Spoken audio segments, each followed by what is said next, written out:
اگلا سوال یہ ہے کہ زیر زبر پیش کی غلطی کی وجہ سے قرآن نہ پڑھنا کیسا ہے؟ یعنی کچھ لوگ ایسے ہوتے ہیں کہ جن کو یہ ڈر ہوتا ہے کہ اگر ہم قرآن کریم پڑھیں گے تو اس میں زیر زبر پیش شد مد یا کسی بھی لفظ کی کوئی غلطی ہو جائے گی، تو وہ کہتے ہیں ہم قرآن کریم کو، قرآن مجید کو اس لیے نہیں پڑھتے، اس کی تلاوت اس لیے نہیں کرتے کہ کہیں اس میں غلطی نہ ہو جائے اور اس میں پھر اللہ تبارک و تعالیٰ ہم کو گناہ نہ دے، اور اگر گناہ ہوگا تو پھر عذاب بھی ہوگا، اس لیے بہتر یہ ہے کہ قرآن پاک کو نہ پڑھا جائے۔ یہ وہ لوگ کہتے ہیں جو قرآن کریم کو اس لیے نہیں پڑھتے کہ کہیں زیر زبر پیش کی غلطی ہو جائے۔ اب یہ جو لوگ اس طرح کی باتیں کرتے ہیں ان میں دو طرح کے لوگ ہیں، دو کیٹیگری ہیں۔ ایک تو وہ لوگ ہیں جن کو واقعتاً جو ذرا شریف سے ہوتے ہیں اور اللہ تبارک و تعالیٰ سے بہت زیادہ ڈرنے والے ہوتے ہیں، اور ڈرنا بھی چاہیے، تو ان کو یہ ہوتا ہے، اور وہ ان کو اتنا سینس نہیں ہوتی، اتنا علم نہیں ہوتا، وہ واقعتاً اللہ تعالیٰ سے ڈر رہے ہوتے ہیں، اور وہ کہتے ہیں کہ یار اگر قرآن مجید غلط پڑھا گیا تو پھر اللہ تبارک و تعالیٰ کا جو ڈر ہے، خوف ہے، اسے اللہ تبارک و تعالیٰ کے عذاب سے بچنا چاہیے۔ تو کئی لوگ جو ہیں وہ دوسرا کیٹیگری کے ہوتے ہیں جو قرآن کریم کو پڑھتے ہیں کوئی نہیں، نہ وہ بالخصوص پڑھنا چاہتے ہیں، اور وہ طرح طرح کے سو بہانے بناتے ہیں، اور وہ اگر یہ بہانہ نہیں تو اور بھی بہت سے وہ بہانے بنا دیں گے۔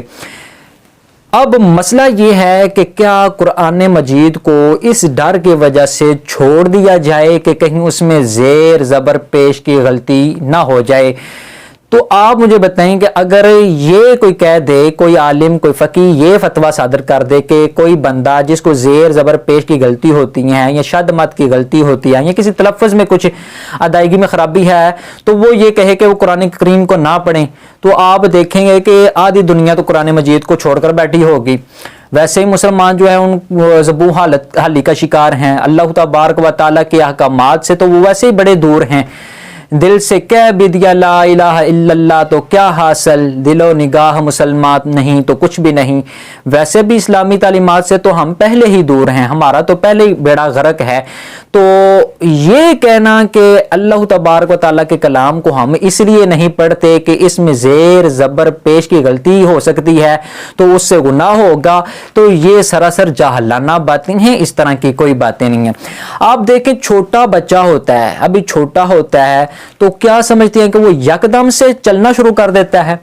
یا یکدم سے کوئی چیز پڑھنا شروع کر دیتا ہے، یا یکدم سے وہ کیا نام ہے بھاگنا شروع کر دیتا ہے، یکدم سے وہ انگریزی بولنا شروع کر دیتا ہے، اردو بولنا شروع کر دیتا ہے؟ کچھ بھی نہیں کرتا، ایک زبان بھی تو وہ یکدم سے نہیں بولتا ہے، تو وہ آہستہ آہستہ سیکھتا ہے۔ جب اس نے چلنا سیکھنا ہے تو ظاہری بات ہے وہ گرے گا بھی، سنبھلے گا بھی، اٹھے گا بھی، بیٹھے گا بھی، کبھی اس کو چوٹ بھی لگے گی۔ تو یہ قرآن کریم بھی ایسے ہی ہے کہ اگر آپ نے اس کو سیکھنا ہے تو اس میں غلطی بھی ہو سکتی ہے۔ ہاں، گناہ اس وقت ہوگا جب قرآن کریم کو آپ جان بوجھ کر ارادتاً قصداً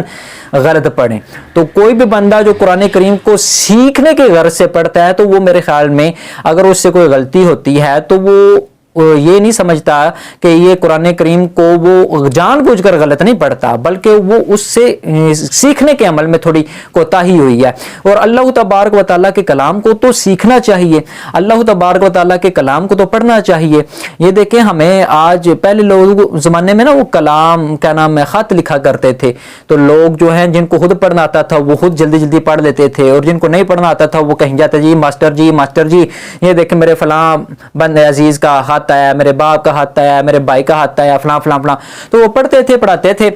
تو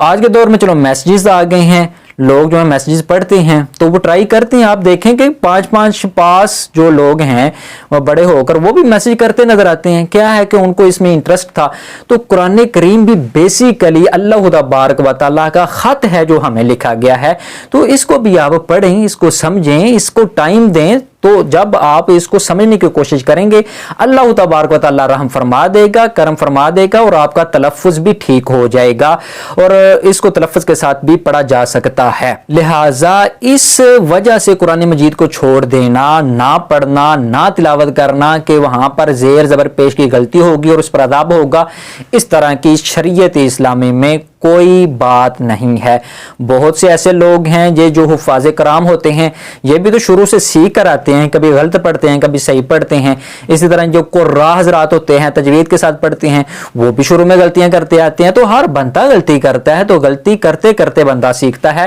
تو لہٰذا وہ کہتے ہیں کہ the learning of process is not stopped، جو سیکھنے کا عمل ہے نا وہ کبھی رکنا نہیں چاہیے۔ تو اللہ تبارک و تعالیٰ کا کلام تو ہے ہی میٹھا، اس میں مٹھاس ہے۔ آپ کبھی اس کو ترجمے کے ساتھ پڑھیں تو آپ کو کتنا ذائقہ آئے گا، کتنا مزہ آئے گا، وہ آپ کبھی پڑھ کر دیکھیں۔ تو اللہ تبارک و تعالیٰ کے کلام کو پڑھنا چاہیے۔ اگر آپ سے کوئی غلطی ہوتی ہے تو اس کو آپ سدھاریں، صحیح کریں، لیکن آپ کو سیکھنے کے عمل میں اس میں کوئی گناہ نہیں ہوگا۔ واللہ اعلم بالصواب۔